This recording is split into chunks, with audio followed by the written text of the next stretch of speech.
从来没有见过这么牛逼的男人。在零下30度的森林中，不仅徒手打造出气派的森林木屋，内部的设施更是一应俱全。本来只是想住几天，却没想到一场大雪让他在这里度过整个冬天。随着给木屋洗封金顶，一场大雪也是悄然而至，木屋也正式迎来了一次真正的考验。只有经历过风雪的洗礼，才能持久的屹立在这片大地。此时室外已经接近零下20度，为了能安全度过这个冬季，老白一早就带着狗子收集木材，好为这几天的取暖做好准备。随后把附近的积雪清理一下，从厕所到木屋开辟出一条小道。考虑到内部的空间有限，老白准备依靠着墙角，先安装上几个挡板，来给自己定制个一体式的餐饮。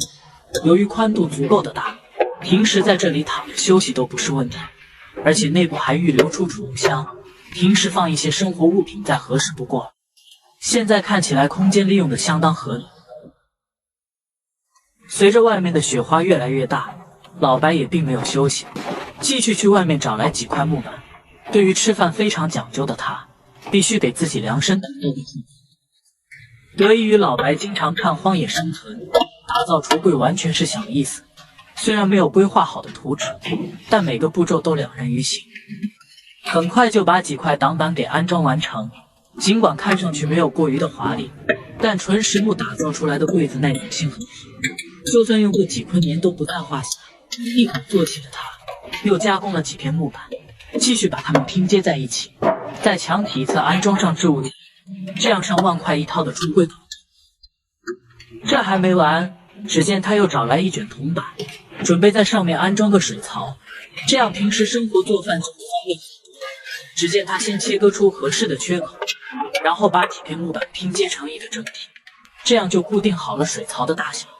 接着按照水槽的尺寸裁剪出大小合适的铜板，再经过老白几个干净利索的手法加持，一个用铜板打造的蓄水槽好。听说这种铜板非常昂贵，每1000克就有1公斤。不过想要边角处严丝合缝，就需要用烙铁进行加热，然后对着缝隙处进行焊接，确保每一处都能对接完整。最后给底部预留出个缺口，再把排水管道对接上去。现在整个橱柜才算得上齐全。要说还缺点啥的话，那就是在一旁安装个抽屉，这样就可以大大增加存储空间。你以为这就完了？真正的高手都能把细节拿捏到位。只见他把剩余的铜皮加工一番，摇身一变就把边边角角的地方都有装修。看得出来老白也是相当的满意，当即把自己的祖传神器拿了出来，带着狗子去无人的河床中央来采购今天的美食。尽管整个大河已经被冰封，但老白还是能钻出一个孔洞，这不钓鱼不就变得手拿把掐了。这里的物质资源比较丰富，老白并不担心食物的问题，先做一顿丰富的美餐，毕竟人是铁饭是刚一顿不吃饿得慌。待的把鱼改刀成小块，放上让人鼻孔敏感的小香料，再加入几片柠檬提味。本以为老白的木匠活不错，没想到对于美食也是颇有研究。趁着加热的功夫，老白给自己炸了一锅爆米花，不得不说就这小日子过得简直也是没谁了。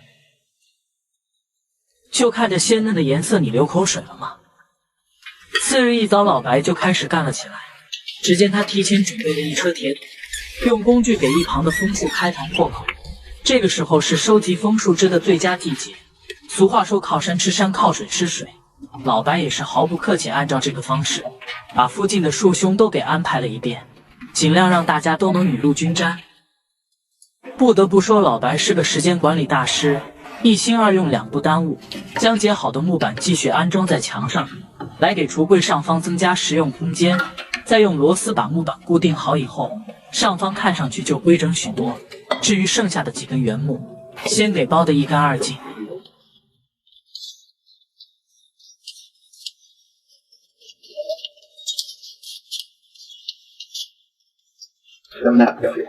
就得到一堆丝滑的原木。老白打算采用榫卯结构，用工具钻出相通的孔洞。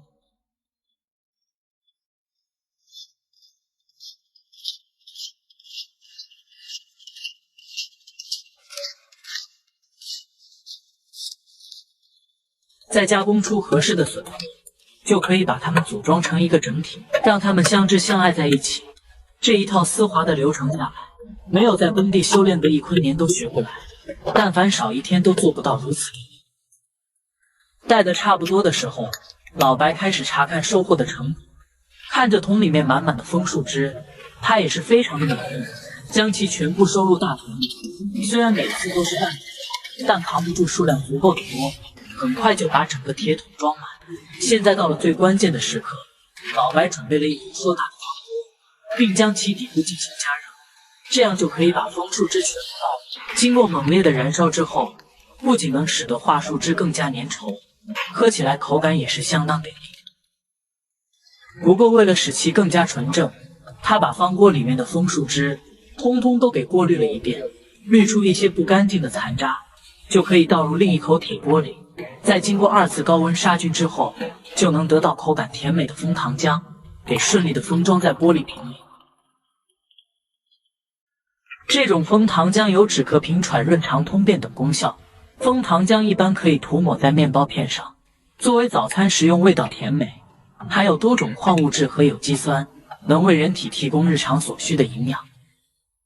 随着河床上方的冰川融化，森林的河流也变得更加的湍急，整个冬天也是悄然的过去。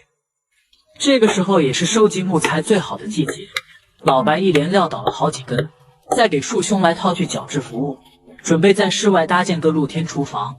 为了使得地基更加牢靠，每根立柱都要进行碳化处理。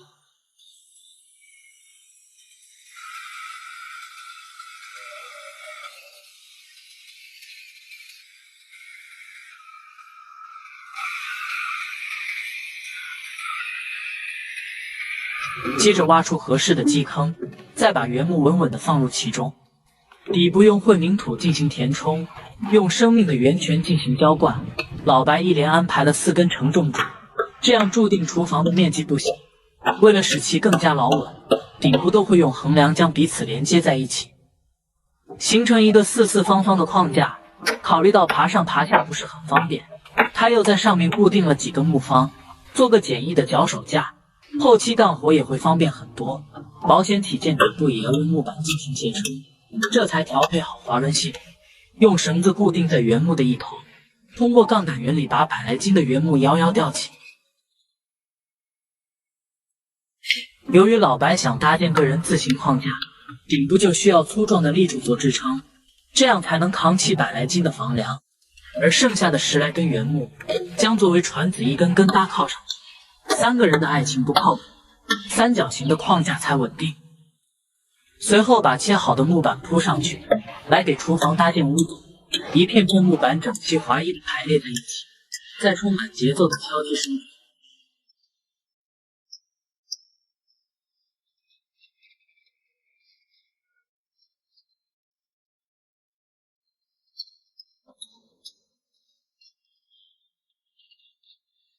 很快就完成了屋顶的铺设，现在整个户外厨房有了大体的轮廓。